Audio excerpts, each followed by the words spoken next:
Dile: Dios te bendiga. Tal vez viene por primera vez, se siente solo. Piensa que todos nos conocemos y él no conoce a nadie. Y no es así, hay muchos que ni siquiera es la primera vez que se ven también.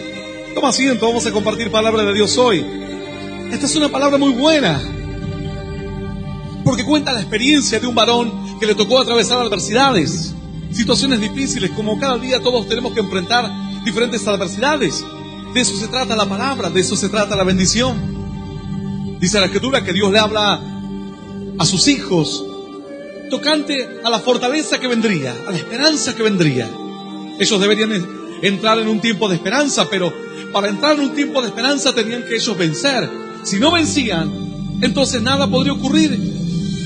Si ellos no podían obtener victoria, entonces las promesas simplemente quedarían como promesas para el olvido, nada más. Como la expectativa de un buen augurio, de un futuro mejor, pero nada más que eso. Dice la Escritura que este varón entonces cuenta su experiencia y la escribe y le dice a otros: y saben que escríbanla y cuéntensela a otros, porque tal vez lo que a mí me pasó a ustedes también les puede pasar. Lo que a mí me sirvió tal vez a ustedes también les puede servir. De eso se trata. Cuando el hombre comenzó a acumular su experiencia, entonces la ciencia comenzó a aumentar, porque sabes que antes había ciertamente conocimiento, pero el conocimiento era un conocimiento muy disperso. La gente tenía aprendizaje, pero luego no lo podían transmitir. Algunos lo escribían, pero sin embargo luego se perdía en el tiempo. Aquel conocimiento quedaba prácticamente en la nada. En la nada. Hubo un hecho muy trágico, que fue el incendio de una gran librería que existía en Egipto, donde acudían muchos científicos y sabios. Y se cree que se perdió gran parte del avance y del conocimiento tecnológico y científico de aquellos días. Hombres brillantes como Arquímedes, que habían inventado incluso armas solares y otra clase de inventos, relojes de agua y tantos otros conocimientos que ellos habían descubierto, por ejemplo en el campo de la óptica, en el campo del estudio de la luz. Se perdieron. Hubo un gran incendio y era lo único que concentraba el conocimiento de la humanidad en aquellos días, era esta gran librería. Durante muchos años anteriores, las personas, algunos simplemente cuidaban su conocimiento como parte de un poder para sus pueblos, y otros lo transmitían, pero con el tiempo el conocimiento se perdía. Cuando se comenzó a acumular conocimiento, a registrarse, a escribirse, entonces la cosa fue cambiando. Ya no tenían que empezar a estudiar de cero los que estudiaban cualquier rama de la ciencia, sino que ahora tenían que estudiar sobre lo que otros ya habían estudiado. No empezaban de cero, empezaban de 2, de 3, de 4, según el avance en el campo científico. Esto hizo entonces que en poco tiempo el hombre comenzase a experimentar y a descubrir y a inventar toda clase de artefactos, toda clase de avance científico. Ahora, si esto ocurre en el campo solo del conocimiento, no hablemos de otra cosa. ¿No debería haber ocurrido lo mismo en el campo de la experiencia? Por eso en la antigüedad los ancianos eran muy valorados. Hoy en día se los encierra y se los tira en algún lugar para que se vayan muriendo ahí. Pero en la antigüedad, ciertamente dentro de la organización social de aquellos días, ellos tenían un lugar preponderante, un lugar de privilegio, porque los ancianos podían contarle las experiencias. Alguno dirá: bueno, pero hay ancianos que se equivocaron en su juventud y hay ancianos que hicieron las cosas bien. No todos los ancianos son iguales. Ancianos que fueron más lúcidos en su vida, más brillantes, y otros que fueron unos vagos. Tú lo ves ancianos y te da lástima. Yo siempre tengo el dicho que dice que todos los viejitos son buenos. Tú miras a un viejito y es bueno. Vaya a saber qué clase de degenerado fue en su vida, pero como uno lo ve viejito, dice tiene que ser bueno. Pero ciertamente en aquellos días valoraban igual la vejez, porque como fuera este hombre, para mal o bien, tenía una experiencia en equivocaciones y en fracasos, o en éxitos y en victorias, que podía transmitírsela a los demás. Entonces las generaciones que venían ya no tenían que tropezarse con todas las piedras. Supongamos que uno se topaba con un hombre que había sido un criminal, un viejito, y uno dice: qué bueno que es un viejito, debe ser buenito, y es un asesino serial. Sin embargo, en el ocaso de su vida, él podía darle un consejo a los demás y decirle: ¿sabes qué? La violencia y la ira te dominarán en un momento, y te llevará a quitarle la vida a otros y te sentirás por un tiempo poderoso.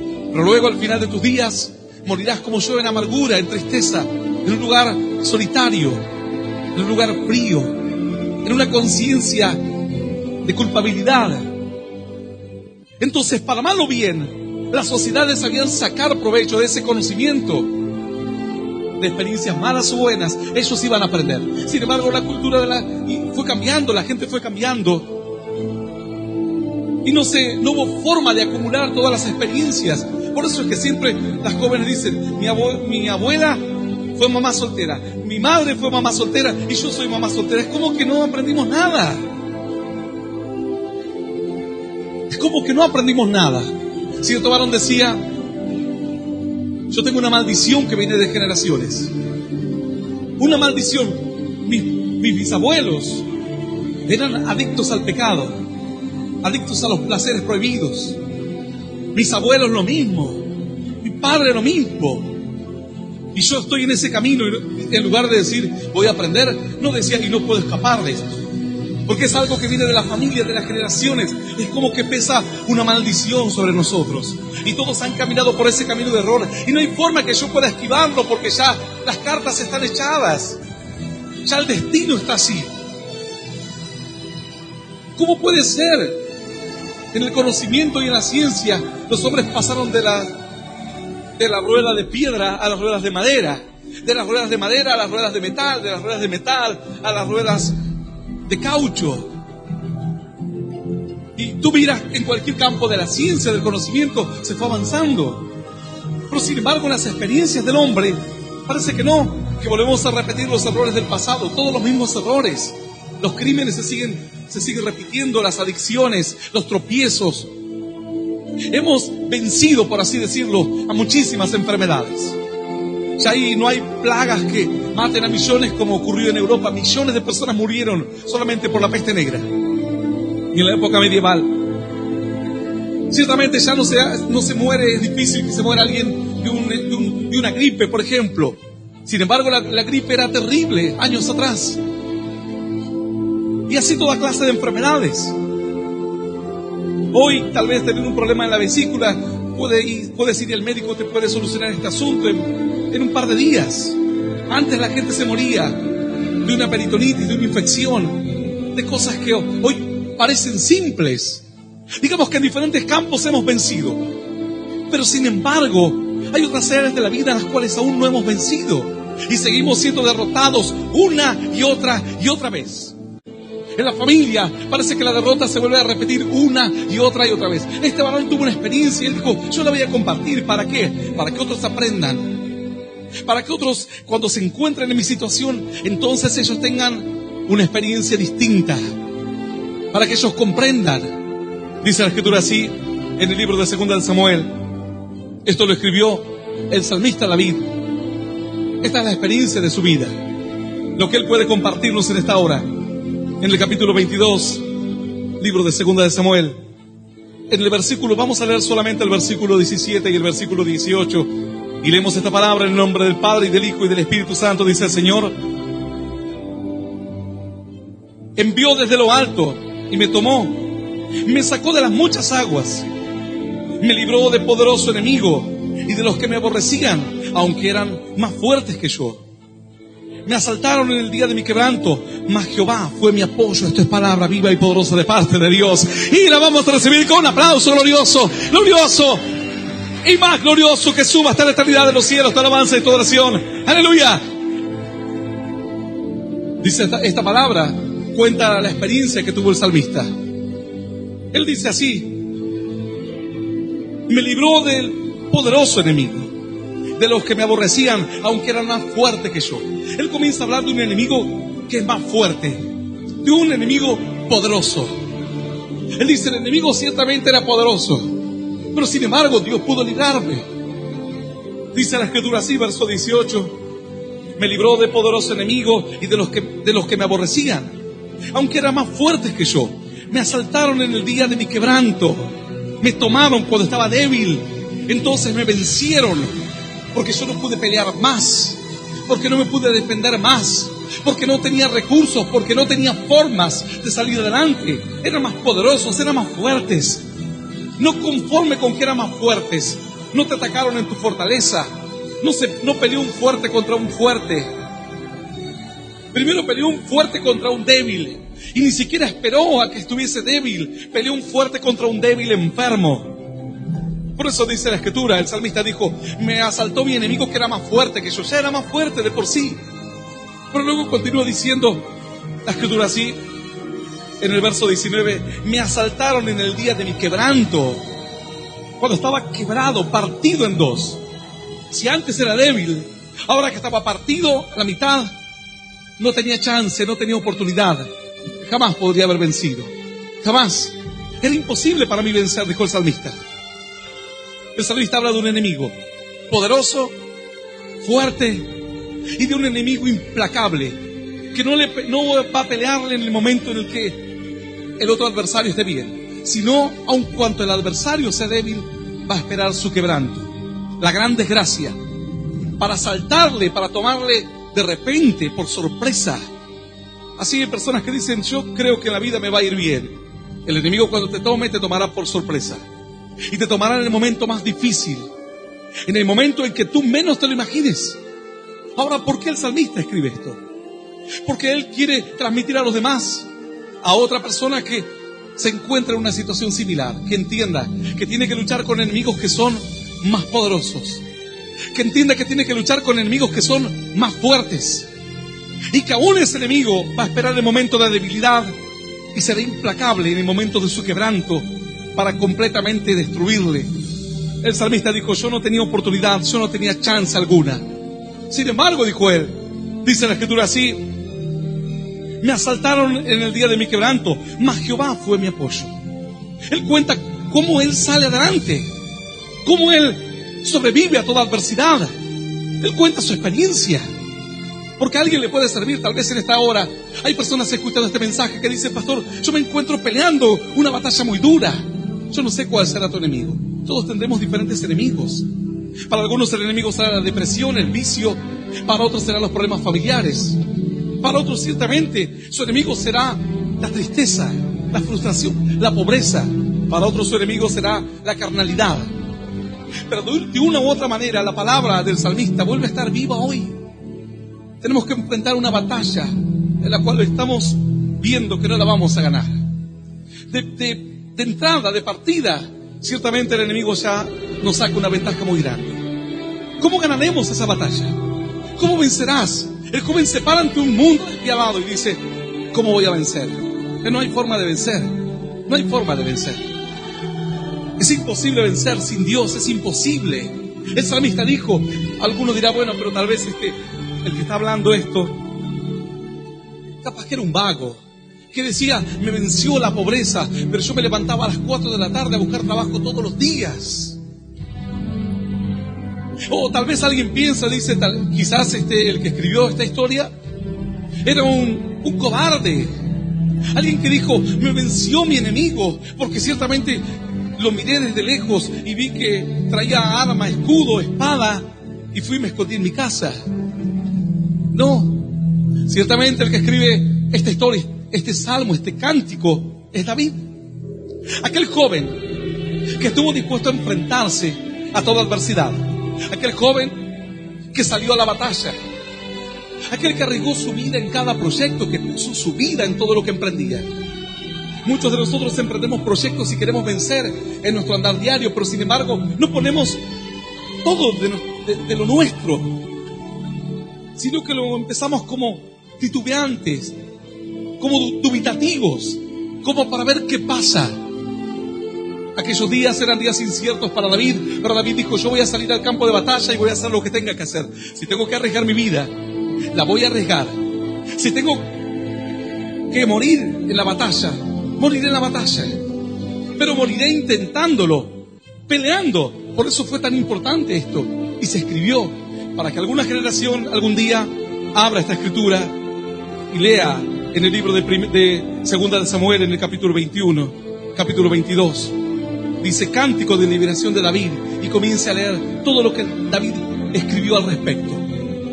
Batallas cruentas, Allí no era una batalla de estoy en depresión y mañana salgo de la depresión. Vuelvo sin una pierna, sin un brazo o directamente nunca más regreso a casa. De eso se trataba en aquellos días las grandes batallas. David dijo, me libró de mis enemigos que eran más fuertes que yo. ¿No te suena un enemigo más fuerte? Dice la Escritura así, me libró del poderoso enemigo y de los que me aborrecían, aunque eran más fuertes que yo. No dice aunque era, porque alguno pensaría, pastor, esta es la historia de Goliat. Un hombre que medía más de 2,5 metros, tal vez casi 3 metros. Alguno dice eso es exagerado, 3 metros. Es imposible. ¿Sabes? La persona más alta del mundo ha llegado a medir 2,70 metros. En aquellos días había toda como una raza de gigantes, hombres que tenían estas características. Y David puede haber medido tal vez 1,60 metros, porque ciertamente era bajito David. Imagínate, contra 2,70 metros o tal vez más.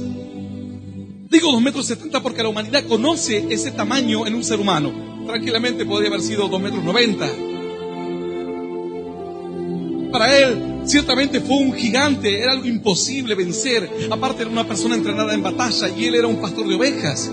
Digamos que las diferencias no eran mínimas, eran terribles. Las diferencias eran impresionantes. Un pastor de ovejas contra un hombre entrenado en la batalla. Una persona de 1,60 metros contra una persona de 2,70 metros, 2,80 metros como poco. En kilos tal vez, el otro habrá pesado, sabe Dios, 200 kilos tal vez. Contra alguien que pesaba 70 kilos, 60 kilos. Dice que la espada de Goliat era como un rodillo de un telar que podía medir más de 2 metros. Era impresionante. Las dimensiones eran impresionantes, a tal punto que no se encontró entre todo el pueblo de Israel alguien que estuviese dispuesto siquiera a intentarlo. No decimos a vencerlo, pero a intentarlo aunque sea. Nadie siquiera quiso intentarlo. David estuvo dispuesto a intentarlo. Entonces, un hombre que se animó a hacer lo que nadie en todo un país de guerreros, de hombres que nacían viendo a sus padres forjar la espada y prepararse para la batalla, porque era la forma de mantener su pueblo, la estructura de su nación. Tenían que pelear para vivir, tenían que derramar sangre para subsistir. O morían los demás, o morían tus hijos, tus esposas, las esposas de ellos. O morían los enemigos, alguien tenía que morir. Eran tiempos de conquista, eran tiempos de reinos, de reyes, de príncipes, sedientos por poder. En toda aquella nación no había nadie disponible, nadie dispuesto, nadie con la valentía suficiente, nadie dispuesto a arriesgar para ir a pelear contra sus enemigos. Pero sin embargo David dice así, verso 18, me libró del poderoso enemigo y de los que me aborrecían, aunque eran más fuertes que yo. Él dijo así, aunque eran más fuertes que yo. No solamente Goliat quedó solamente allí como el inicio de una anécdota, de una historia maravillosa para David. Pero luego tendría otra clase de enemigos, otro tipo de enemigos, gigantes tal vez como él o aún más grandes. La vida de David fue una vida de luchas, de batallas. La vida de David fue una vida de esfuerzo, de sacrificio. Él sabía que tenía que sacrificarse para poder avanzar. Él sabía que tenía que ponerlo todo. Mira, algunas personas dirán, pastor, yo no sé qué batallas puede estar enfrentando alguien hoy en día. Mira, las batallas que enfrentan las personas hoy en día son diversas. Si solo decimos la palabra adicciones a todo tipo de drogas, en el mundo existen 230 millones de personas. No 200.000 personas, no 2 millones de personas, ni 20 millones. 230 millones de personas en el mundo hoy están adictas de las drogas. Prácticamente más que, sería, ¿cuántas veces más que nuestro país? Casi 6 veces nuestro país, todos adictos. Sería casi como el tamaño de Estados Unidos. Estados Unidos tiene 300 millones aproximadamente. Todos adictos, todos envueltos en una batalla que ellos dicen no la vamos a vencer nunca. ¿Para qué pelear? En una batalla estéril. Aquel que ha probado las drogas no puede salir jamás. Intentan, tal vez con algún programa del gobierno, alguna ayuda externa. Hay personas que hacen acupuntura, hay personas que prenden velas a sus santos y cuantas cosas más para salir de las adicciones y no pueden. El enemigo es más fuerte, es feroz, es más grande, tiene más experiencia. Estas personas no escaparán nunca de las drogas. Es un país entero, un país gigante. Estados Unidos es el tercer país más poblado del mundo, después de China y de India, 1.300 millones y 1.200 millones respectivamente. Y después viene Estados Unidos con 315 millones aproximadamente. Estamos hablando de 230 millones de personas en el mundo que no escaparán jamás de las drogas. Algunos dicen, sí, pastor, ahí conozco a alguien que escapó de las drogas. Bueno, antes se drogaba y ahora solamente fuma marihuana, pero la marihuana es como un cigarrillo, dice. Nada más. Y entonces, ¿qué si hablamos del tabaquismo? ¿Sabes cuántas personas están esclavas del tabaco en el mundo? 1.000 millones de personas están esclavas del tabaco en el mundo. Casi la dimensión de la India, que tiene 1.200 millones de personas. El mundo tiene 7.000. Imagínate la cantidad que estamos hablando. Una cantidad impresionante. 1.000 millones de personas que están adictas al tabaco. No pueden vencerlo. Es un enemigo terrible. La humanidad no ha aprendido nada. ¿Cuántos países? Brasil tiene 200 millones de personas. Sería como 5 Brasil juntos. Todos fumadores. Todos consumiendo tabaco y muriéndose de a poco. Es una muerte terrible y silenciosa. Sin embargo, los gobiernos apoyan a la industria tabacalera porque a ellos les conviene, porque les entra dinero por los impuestos. Es la droga legal. Es la droga más terrible. Muere más gente, y presta atención a esto, muere más gente producto del tabaco que producto de las drogas. Es una sorpresa. Alguno hubiese pensado, no, yo, pastor, pensaba que morían más por adicciones a las drogas que por el tabaco. No, al contrario. Muere más gente por producto del tabaco que producto de consumir drogas. 6 millones de personas mueren al año en el mundo por consumir tabaco. 6 millones. Y tú dirás, bueno, ¿qué se brome, pastor? Eso les pasa por andar fumando. ¿Y qué tal si te diría que de esos 6 millones hay 600.000 personas, el 10%, que se mueren y jamás probaron tabaco? De todos estos 6 millones de fumadores, o que mueren producto como consecuencia del tabaco, 600.000 de ellas jamás probaron el tabaco, jamás fumaron. De ninguna manera, ni pipa, ni tabaco, ni nada que se le parezca. Y alguno dirá, ¿y cómo se murieron? Como fumadores pasivos. Mamás que producto del tabaco terminaron matando a sus propios hijos. Personas que tenían cierta predisposición a enfermedades pulmonares, que al estar conviviendo en un trabajo donde todo el mundo fuma y fuma, terminaron enfermándose y muriendo. Nunca en su vida probaron el tabaco, pero se murieron y se mueren 600.000 personas. ¿Cuántos habitantes tiene tu ciudad? Nuestra ciudad tiene 100.000 habitantes. O sea, mueren 6 ciudades como las nuestras por año, completas en el mundo. ¿Cuántos enemigos más hay? Solo hablamos de 2 pequeños enemigos.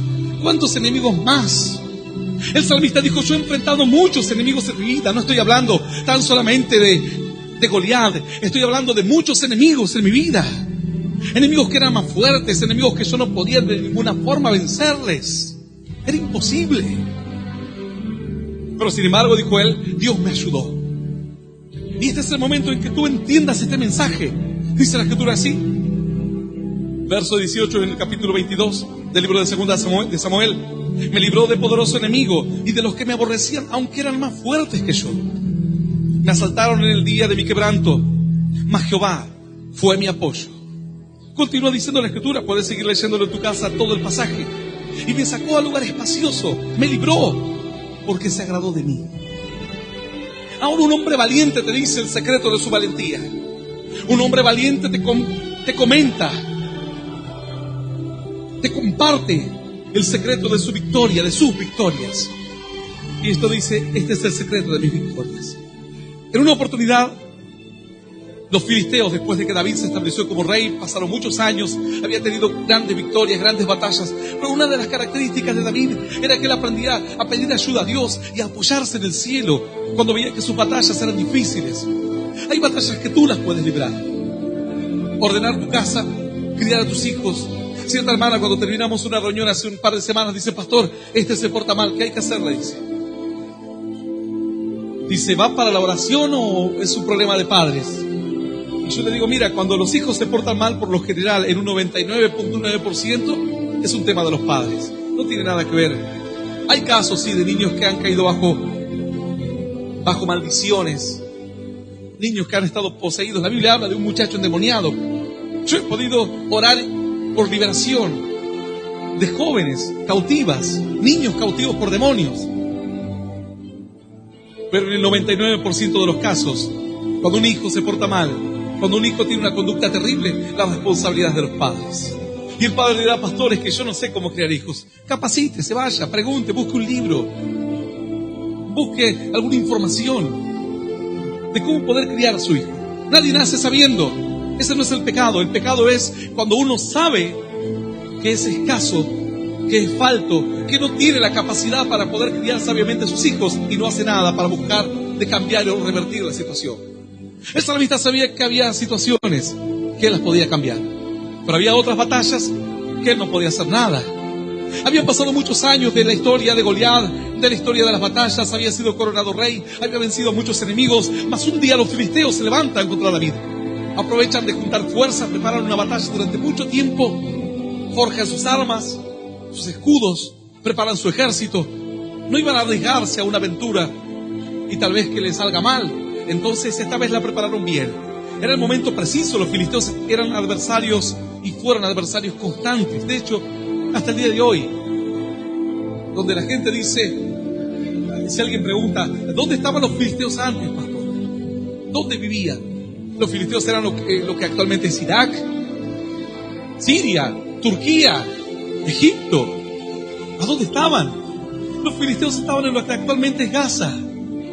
Y tú, cuando escuchas que los judíos invadieron la franja de Gaza y que de la franja de Gaza están tirando misiles, es una pelea que aún continúa. Obviamente, quizás los pueblos han cambiado. Algunas razas desaparecieron, algunos pueblos desaparecieron, pero el conflicto no desapareció. Y está considerado ese lugar como el punto divisorio de las aguas del mundo.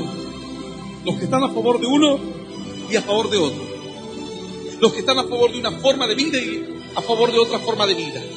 Los que están a favor de un intervencionismo y uno que no. Del sionismo, aún entre los judíos están divididos. El sionismo son aquellos que creen que tienen que ir a establecerse todos los judíos en ese lugar. Y hay otros que dicen: no hace falta ir a ese lugar.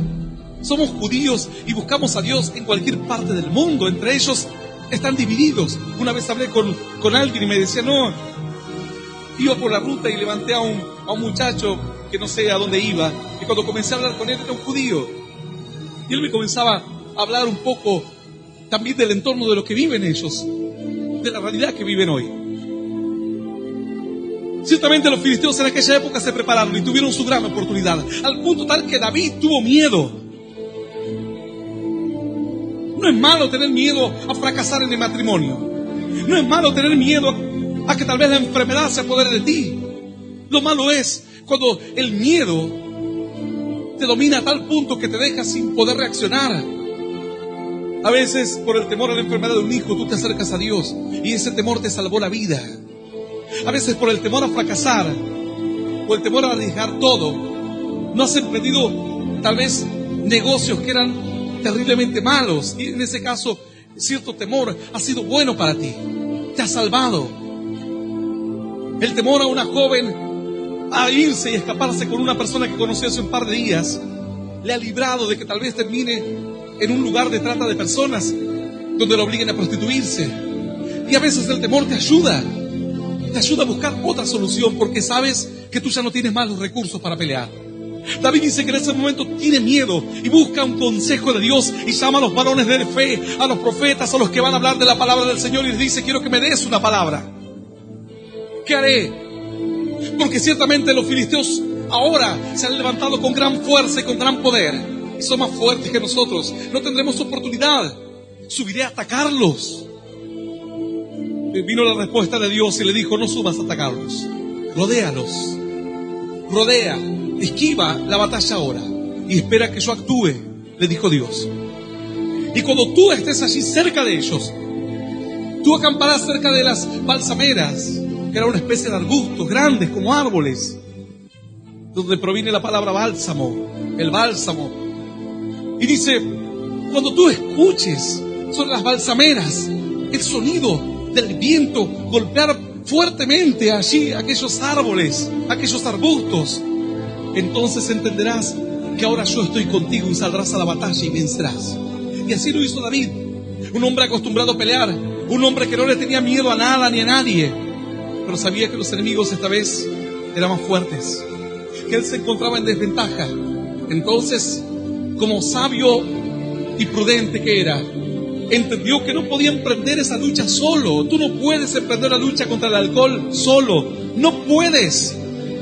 Tal vez creas que vas a poder hacerlo, pero fracasarás. ¿Cuántos han intentado dejar el alcohol? Alguno dirá: pastor, yo no tomo, no fumo, no me drogo.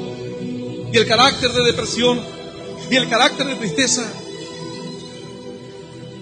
y la violencia, y la pobreza, y las frustraciones. ¿Cuántas batallas hemos perdido? Por eso el salmista dejó escrito aquí: un valiente mostrándote el secreto de sus victorias, mostrándoles a los demás el secreto de su éxito. Él dijo: esta vez le tengo que pedir ayuda a Dios. Oró a Dios, los sacerdotes oraron a Dios, los profetas oraron a Dios, y le dijo: espera una señal, yo te daré una señal. Y cuando sientas que el viento golpea las balsameras, entonces ahí el pueblo entenderá que la gloria de Dios ha llegado. Y dice la escritura que de repente el pueblo y el ejército estaban todos listos con sus armas, y se empezó a escuchar una brisa que se transformó en un viento y empezó a hacer ruido. Yo cuando era pequeño, cuando iba a lugares cerca del río y había muchos pinos en cierta orilla, más para otros lugares había eucaliptus y toda clase de árboles distintos, yo aprendí la diferencia rápidamente, porque cuando iba a ciertos lugares del río y soplaba el viento, se escuchaba que los eucaliptos por poco hablaban. Un viento, y el viento al golpear sobre esos árboles producen un ruido muy característico de ellos. Y en los eucaliptus el ruido es otro, pero a mí me daba miedo el ruido de los pinos, porque era como que un silbido, y cuando soplaba el viento fuerte me daba como un temor, porque era un ruido que no conocía, porque ciertamente en aquella ciudad no había muchos pinos, pero sí en una parte del río estaba lleno de pinos. Cuando íbamos ahí a nadar o a pescar, mis amigos pescaban, yo los acompañaba, se escuchaba el ruido el silbido de los pinos por el efecto del viento. Pero cuando íbamos a nadar a otro lugar y el viento soplaba, los eucaliptos daban otra clase de ruido que no me asustaba, no me daba temor. Pero el ruido del viento en los pinos me daba una cosa rara. Es como un silbido extraño. Dios le dijo a David: cuando tú escuches que el viento golpea las balsameras, entonces sal a la batalla. Porque no solamente escuchaba a David a las balsameras producir ese ruido por el efecto del viento, sino que los enemigos también comenzaron a escucharlo. Y fue algo inusual para ellos. Lo que para algunos representó temor, para otros representó victoria.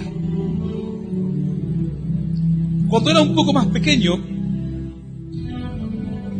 alguien me dijo que el ruido de los pinos, que cuando hacían ruido los pinos, era malo. Entonces no sé qué historias me contaron acerca del ruido de los pinos, un silbido extraño, porque no eran tampoco pinos muy comunes, eran una especie de pinos raros. Entonces me quedó a mí tal vez inconscientemente me habrá quedado esa sensación. Asocié ese ruido, ese sonido, como un silbido fuerte, como muchos silbidos a la vez, y más el viento que levantaba el polvo de la tierra, como con una expectativa rara, mala. Lo que para los hijos de Dios representó victoria y esperanza, para otros representó derrota debilidad, mientras que para los hijos de Dios representó fortaleza. Por eso dijo Dios: cuando pases sobre las balsameras con el viento, entonces levántate y ataca. Los enemigos estaban ahora en expectativa mala y los hijos de Dios en expectativa buena. Aquel día David venció y Dios le dio la gran victoria. Y él entendió que la victoria no es de los hombres, no con ejército, dice el Señor, ni con fuerza, sino con mi espíritu, ha dicho Jehová de los ejércitos. ¿Tú quieres vencer? El salmista dijo: mira, te contaré la historia de mis victorias. Victorias que las he conseguido de una manera y de otra. Pero cuando los enemigos eran muchos, eran fuertes, solo me quedaba Dios y nada más que Dios. No había forma de vencer, no había otra manera de vencer. No vale la valentía, no importa cuánto lo intentes. Él dijo: yo me doy cuenta que ahora los enemigos son más fuertes. El mundo hoy está enfrentando enemigos que antes no se conocían. Hay drogas sintéticas terribles. El joven dice: pero yo pruebo la droga, mañana ya después no me gusta más y no la pruebo más. Hay drogas que le impulsan al hombre a ser caníbales, tienen instintos caníbales. Y así se han encontrado personas que bajo efecto de las drogas han comido a otras personas. Otros que bajo efecto de las drogas han tenido alucinaciones y otros instintos suicidas, se han quitado la vida. Cada droga tiene su efecto. Y hay drogas que son terribles. Hay drogas que ni siquiera las han alcanzado a estudiar. La ciencia todavía no las alcanza a estudiar porque se producen más rápido drogas sintéticas que lo que la ciencia alcanza a ver y a conocer los efectos terribles. La mayoría de los adictos pierden los dientes, envejecen rápidamente, sus órganos comienzan a colapsar, su cerebro comienza a estar en un estado primitivo. Han analizado el cerebro de personas adictas y se han dado cuenta que la parte de la amígdala, que es la base del cerebro, que es donde están prácticamente los deseos y los impulsos, está sobreestimulada. Y la parte frontal, que es donde está la conciencia, las directivas que tomamos en la vida, está prácticamente anulada. O sea, digamos en otras palabras, que los han vuelto animales. Todo lo que ellos hacen o deciden es simplemente por impulso de satisfacción y nada más que por eso. No importa si se van a morir, no importa si arriesgan su vida, no les importa absolutamente nada. No pueden razonar, no pueden dominar su cuerpo. Es una batalla perdida, una batalla terrible. Hay personas adictas al juego de azar que saben que no tendrán para comer sus hijos luego, pero van y juegan igual. El 70% de las personas que van a juegos de azar son mujeres, en depresión, en angustia, en lo que fuere, o con expectativa de cambiar. Van y juegan, no les importa nada, no miden nada. La cantidad de personas que están adictas a los juegos se calcula que es aproximadamente unos 210 millones de personas en el mundo adictas a los juegos. 210 millones de personas. Tú imagínate, el que se salvó del juego de azar cayó en el tabaco, el que se salvó del tabaco cayó en las drogas. ¿Y qué tal si hablamos de las personas que están en depresión? De las personas que caen en pozos depresivos. Algo terrible. Personas que hoy están en una situación adversa. Aproximadamente unas 180 millones de personas en el mundo están tomando antidepresivos todos los días. Es una batalla perdida. La industria farmacéutica se frota las manos y se llenan los bolsillos. Cuanto más depresivos haya, mejor. Eso es un dinero asegurado, es un cliente cautivo. Volverá siempre, se le acabarán las pastillas y volverá a pedirte más. Viven en depresión millones de personas en el mundo, una batalla que no la podrán ganar por sí mismos. Intentan con los psicólogos, van a los psiquiatras, intentan con cualquier otra técnica y fracasan. Hay personas que incluso hacen tour a la India para hablar con algunos gurúes, a bañarse en tal río y fracasan igual. Es una batalla perdida. No hay forma de ganar esa batalla.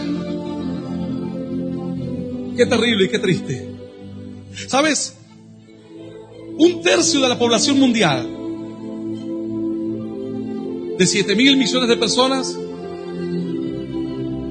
2.100 millones de personas, 2.100 millones de personas sufren de estrés. En otras palabras, no son felices. Van a trabajar bajo presión. Se levantan cada mañana con preocupaciones. Se acuestan envueltos en la adversidad. Se levantan sin expectativas de vida. Si tú tomas a 3 personas del mundo, una de ellas vive con estrés. 7.000 millones de personas, el tercio. 2.100 millones de personas, o un poco más, viven en un estrés. Directamente no viven, sobreviven. Tratan de esperar algún día que las cosas mejoren, que las cosas cambien, que las cosas en algún momento se resuelvan para bien. Y nada se resuelve para bien. Todo sigue para mal. Y podríamos seguir hablando de los que consumen alcohol. Podríamos seguir hablando, incluso algunos dirán, pastor, ¿y qué tal de la gente adicta a la pornografía? En el mundo existen aproximadamente 210 millones de personas adictas a la pornografía. ¿Por qué piensas que hay tantos sitios de pornografía? Porque hay 210 millones de personas en el mundo buscando todos los días algo nuevo en la pornografía. ¿Hay forma de vencer esa batalla? Imposible de vencer. Solo no podrás. No podrás.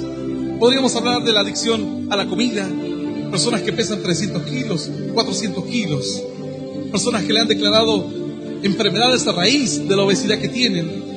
Podríamos hablar de las personas violentas, con tratamiento para poder manejar su enojo, su violencia. Podríamos hablar de las personas que están bajo tratamiento psicológico. Podríamos hablar de las víctimas de abusos. Hay batallas que no las podrás ganar nunca.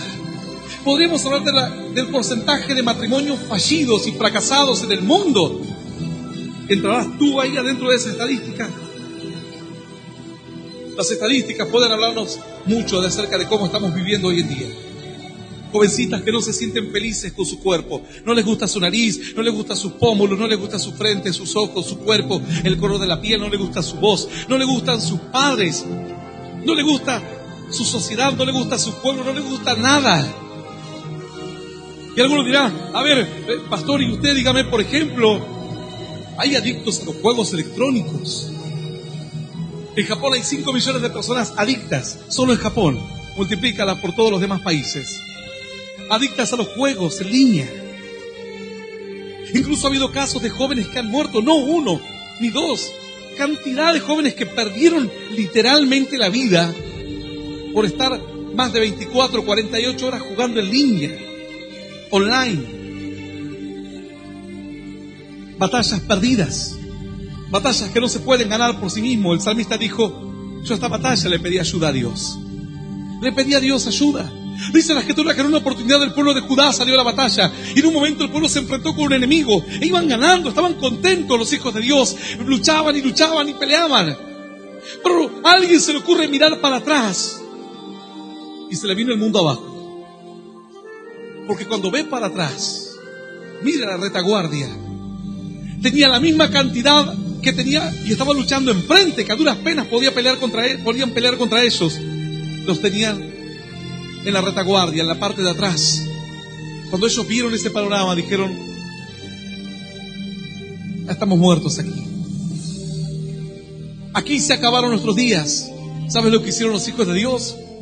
¿Y qué pueden haber hecho? Y digamos que partieron el pueblo en dos y uno peleaba para adelante, otro para atrás, o empezaron a darse ánimo unos a otros, o salieron corriendo. ¿Qué pudieron haber hecho? Salir corriendo no era una opción, era peor. Te iban a alcanzar y te iban a matar de todas maneras.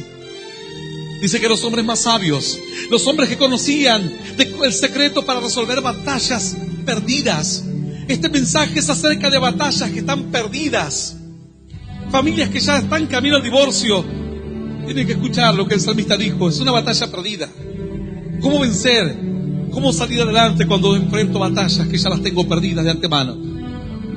Dice que había hombres así sabios Hombres que conocían de historias que iban más allá de lo normal, más allá de las fuerzas humanas, más allá de lo que la gente común conoce.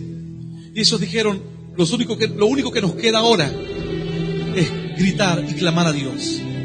Y empezaron a decir, empecemos a clamar a Dios, uno a otro, todos los valientes, algunos todavía con sangre de los enemigos en sus espadas, en sus ropas. Y dice que desesperados empezaron a gritar y a clamar a Dios. A gritar y a clamar a Dios. Y entre que gritaron y clamaron a Dios, se fortalecieron en el espíritu, y los enemigos no entendían lo que pasaba y se debilitaron. Y dice que comenzaron a luchar a unos y a otros. Y aquel día los enemigos huyeron delante de los hijos de Dios. Aleluya. Aleluya. Y aleluya.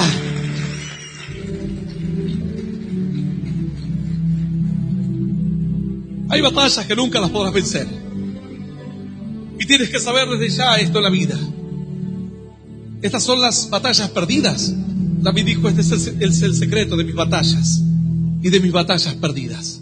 Es de antemano, dijo, ya estaba perdido. Y no tuvo vergüenza de decirlo. ¿Por qué avergonzarse?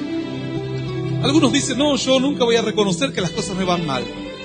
Van a morir con su orgullo. El salmista era un rey. Tú estás hablando del hombre más valiente de todo un país, el único que se enfrentó a un gigante. Estás hablando de un rey.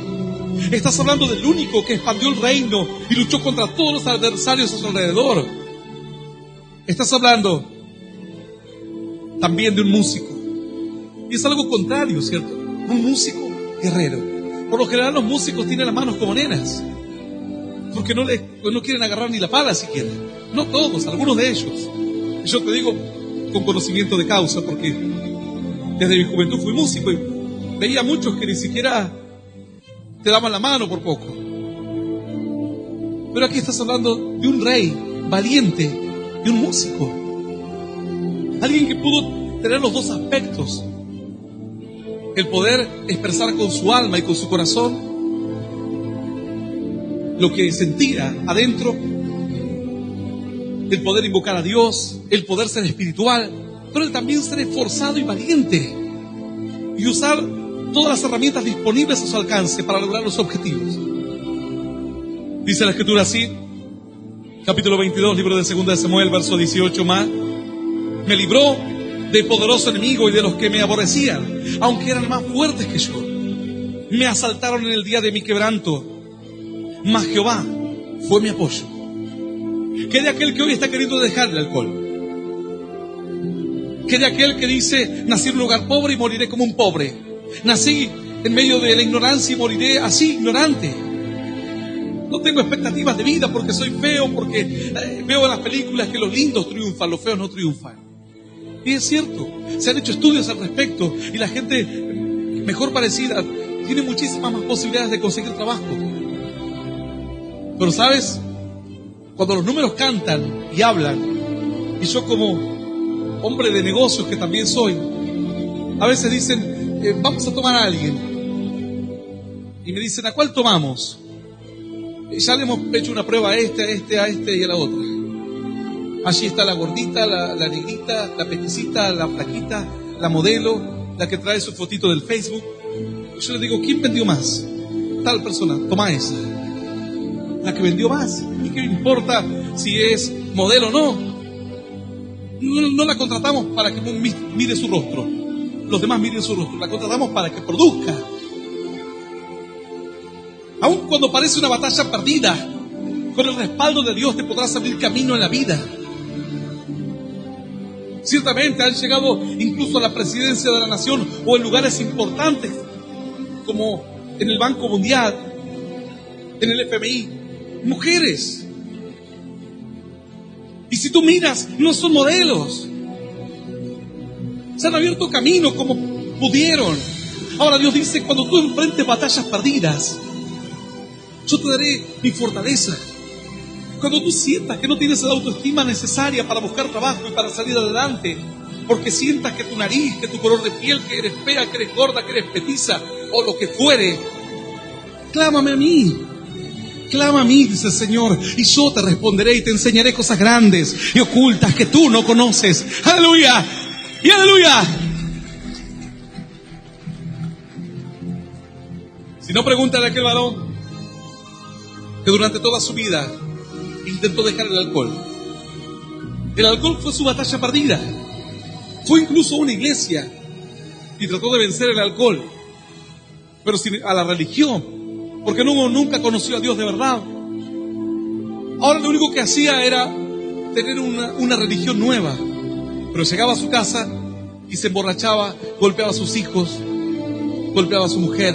Era todo un caos, un dolor terrible. Solo las personas que viven una realidad semejante pueden entender acerca de esta historia. Era una batalla perdida. Prometía, volvía a prometer, hacía promesas, lloraba, pedía perdón. No importaba cuánto perdón, cuántas promesas, igual volvería a tomar otra vez. Por allí la esposa le esperaba a tal hora y ya no se aparecía a esa hora, se aparecía 4 o 5 horas después, y la esposa sabía que había estado tomando y había que aguantar el infierno que se transformaba, en el cual se transformaba el hogar cuando venía ebrio este varón, al punto tal que el hogar ya estaba sin esperanza, sin fuerzas, y ellos trataban de ir incluso a la religión. Más un día prenden la radio, escuchan un mensaje como este de un Dios de poder, de gloria y de milagros, y la esposa le dice: ¿por qué no vamos a esa iglesia? Porque en esta religión que vamos no pasa nada. Y tú dices que vas a dejar el alcohol, pero yo ya no aguanto más esta familia, esta situación no se sostiene más, si no nos vamos a separar, ya no vamos para ninguna parte, ni para atrás ni para adelante. Entonces el marido dice: bueno, vamos a esa iglesia. Cuando llegan a la iglesia, llegan en esta situación. Yo no los conocía, era la primera vez que los veía. Un matrimonio con sus 2 hijos pequeños, y los hijos mirando al padre en sus derrotas, en su humillación, en su borrachera, en su embriaguez. Así que comenzaron a venir. Yo nunca lo vi ebrio, ni borracho, ni nada que se le parezca. El asunto es que ni bien comenzaron a venir a la iglesia, Dios hizo un milagro en sus vidas.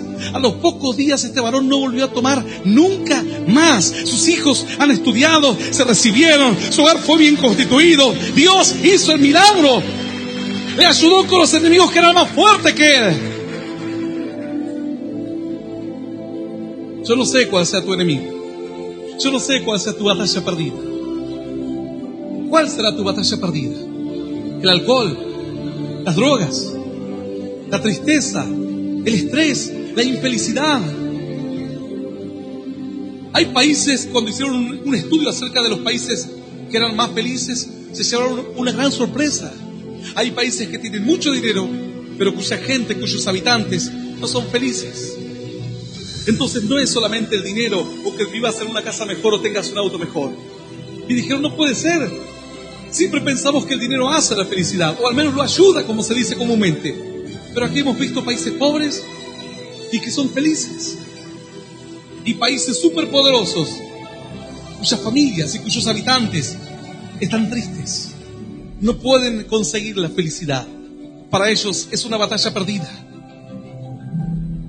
Personas que tienen terrores nocturnos, personas que tienen ataques de pánico, depresiones, algunos que sufren de insomnio.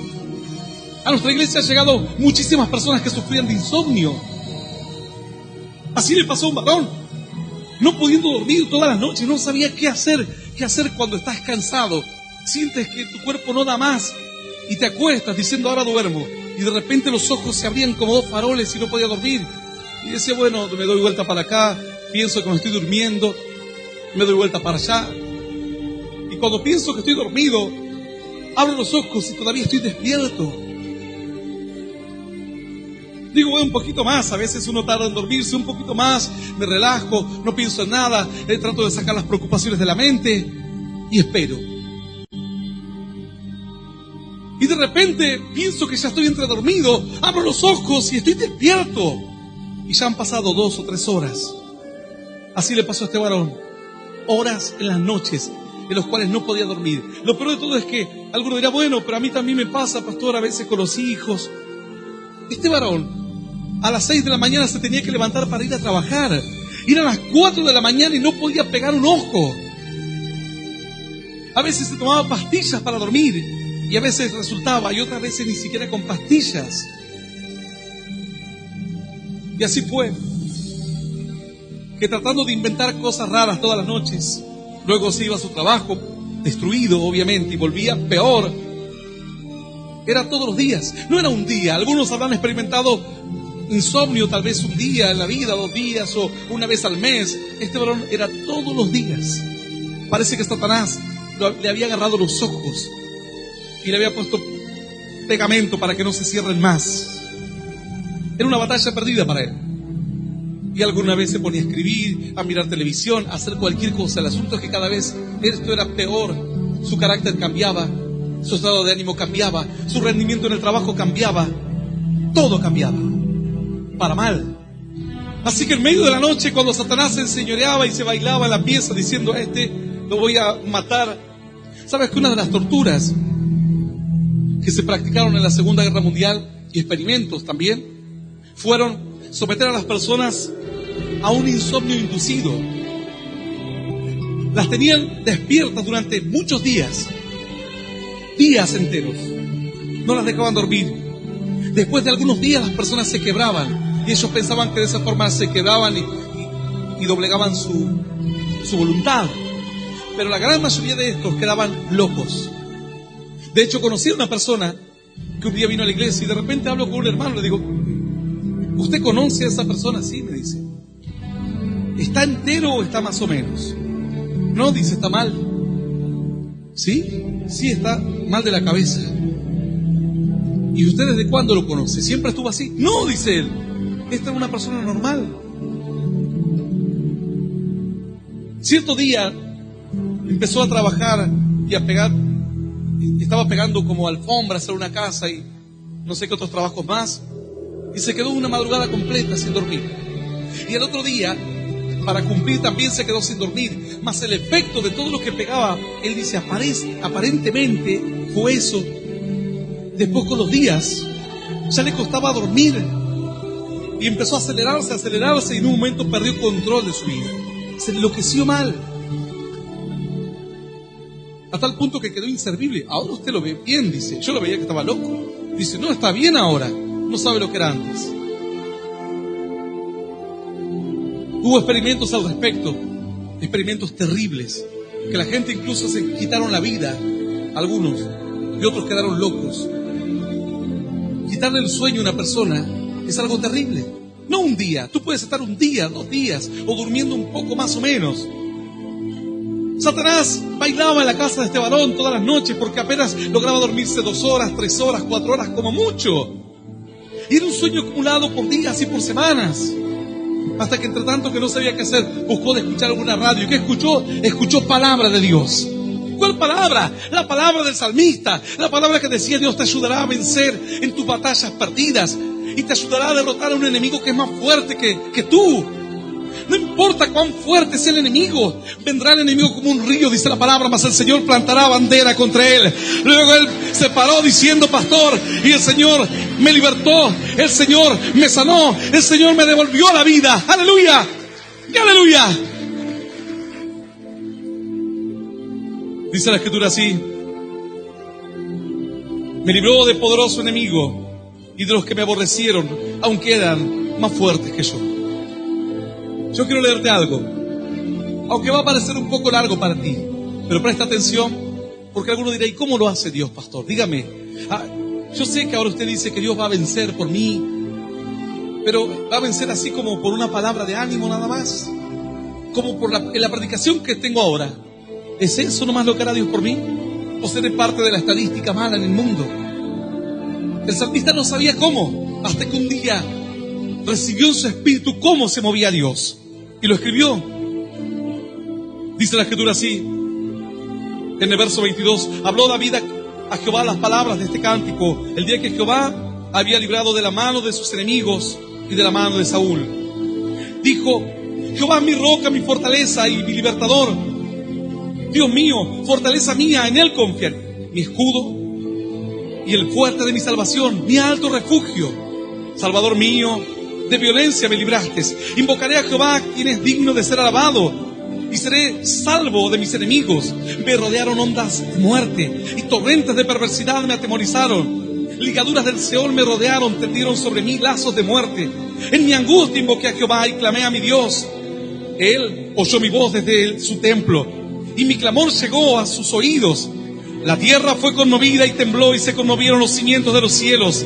Se estremecieron porque se indignó Él. Humo subió de su nariz y de su boca fuego consumidor. Carbones fueron por Él encendidos. E inclinó los cielos y descendió. Y había tinieblas debajo de sus pies. Y cabalgó sobre un querubín y voló sobre las alas del viento.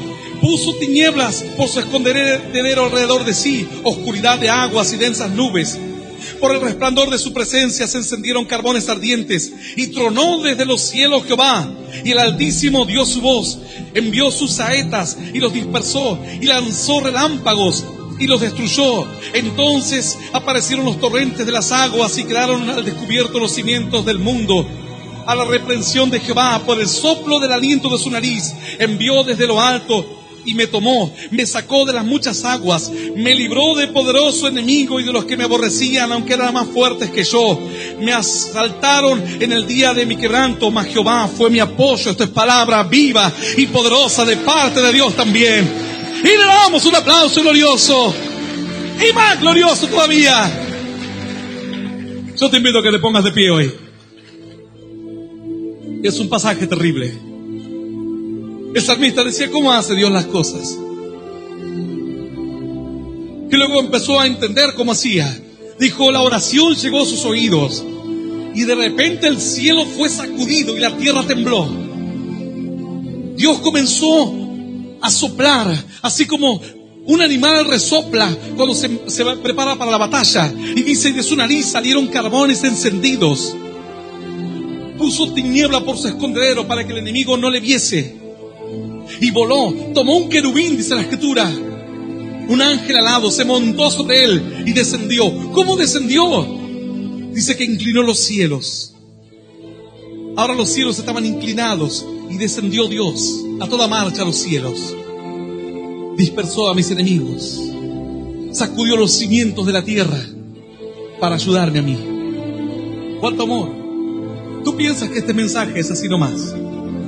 Esta es la parte que es así nomás. Ahora viene la parte en la que Dios actúa en tu vida, donde quiera que te encuentres. Aquí en este lugar, allí lejos en el campo, en la ruta, en el camino de la vida, en tu fábrica, en la empresa, en la oficina, en donde tú te encuentres, en el sanatorio, en la clínica, en la cárcel, en la calle. Ahora empieza la otra parte, la parte en la que Dios hace algo milagroso por ti. Tú has escuchado ahora la palabra. Y la palabra llega a todos por igual, pero Dios no actúa en todos por igual.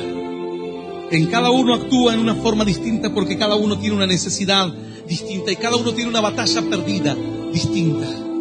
Yo no sé cuál sea tu batalla perdida. Lo que sí sé es que David dijo, así se movió Dios a favor de mí. Por eso canto, dijo él. Por eso canto y por eso estoy alegre. Porque yo vencí muchas batallas, pero la mejor de todas es la que venció Dios. Toda una aventura, toda una película. Los cielos se conmovieron. Dios se levantó con poder. Vio que su hijo le necesitaba y que alguien clamaba de la tierra. Y dijo, no lo voy a dejar solo. Se montó sobre un querubín y se lanzó a toda marcha sobre la tierra. Inclina los cielos Dios. Los cielos estaban inclinados a favor de David. Pone a las tinieblas por su escondedero y nubes debajo de sus pies. Los cimientos de la tierra son sacudidos, dijo David, y así Dios me ayudó.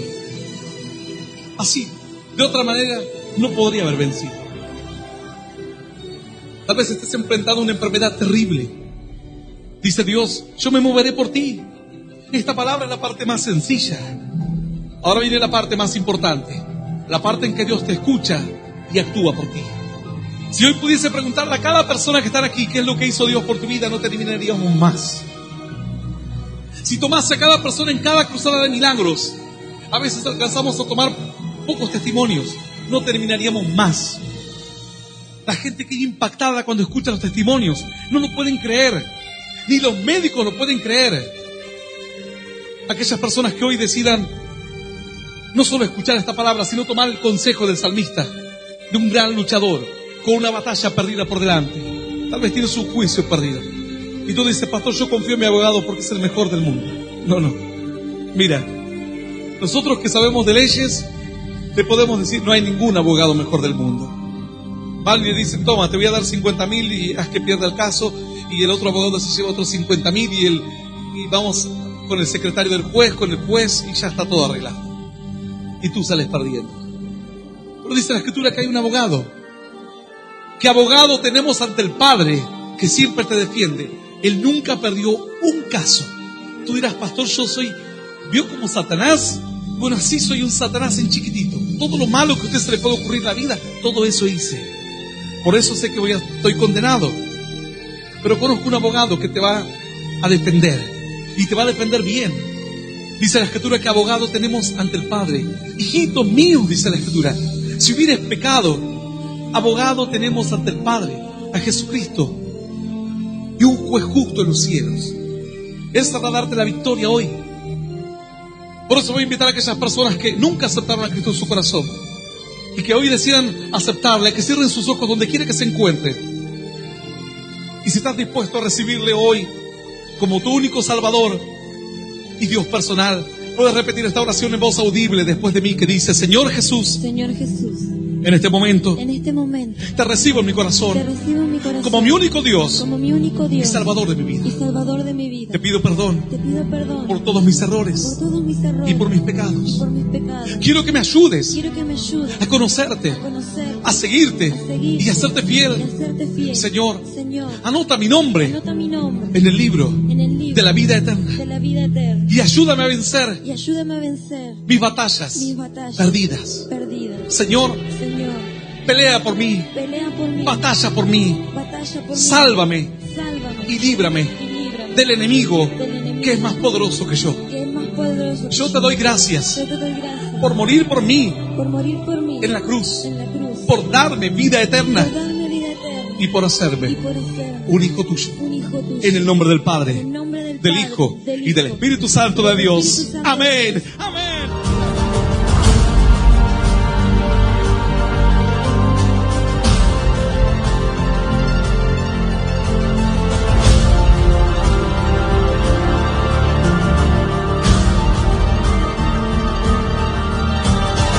Esto fue Mensaje de Poder y Esperanza con Hernán Alberto Cortés. Para más información, visítanos en hernanalbertocortés.com.